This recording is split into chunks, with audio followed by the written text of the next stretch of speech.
Hi friends, எத்தனை பேர் வந்து இந்த பனங்கிழங்கு வந்து ட்ரை பண்ணி பார்த்துருக்கீங்கன்னு சொல்லுங்கள். என்னோடய ஒன் ஆஃப் த ஃபேவரெட்டு. இது வந்து கொஞ்சம் கோல்டும் கூட.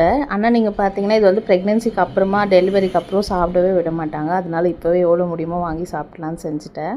ஸோ இன்றைக்கி லஞ்ச் என்னென்னு பார்த்தீங்கன்னா சாதம், கத்திரிக்காய், பீன்ஸ்லாம் போட்டு சாம்பார், கொள்ளு ரசம், தயிர், பீட்ரூட் பொரியல். என்னடா ஒரே வெஜ்ஜாக இருக்குன்னு பார்க்குறீங்களா? அதுதான் டாக்டர் சொல்லிட்டாங்க எப்போ வேணால் இதுக்கப்புறம் டெலிவரி எக்ஸ்பெக்ட் பண்ணலான்னு சொல்லிட்டு. ஸோ கொஞ்சம் ஹெல்த்தியாக சாப்பிட்லான்னு சொல்லிட்டு வெஜ் ரெசிபி செஞ்சுட்டேன். இது என்ன பார்த்தீங்கன்னா கஞ்சி தண்ணி, சாதம் வடித்த தண்ணியில் நம்ம வந்து வெண்ணெய் போட்டு நல்லா வந்து இந்த மாதிரி சுட சுட குடித்தா நார்மல் டெலிவரிக்கு வந்து ரொம்ப ஹெல்ப்ஃபுல்லாக இருக்கும்.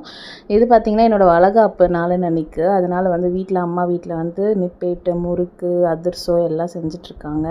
ஸோ அவள் ப்ரெக்னெண்ட்டாக இருக்கிறதுனால இந்த ஆயில் ரொம்பலாம் ஆனாலும் பாரு உனக்கொசரம் கஷ்டப்பட்டு செஞ்சுட்ருக்கேன் வீடியோ அனுப்பிச்சிட்ருக்கா. ஸோ அதை அவங்க கூட ஷேர் பண்ணிகிட்ருக்கேன்.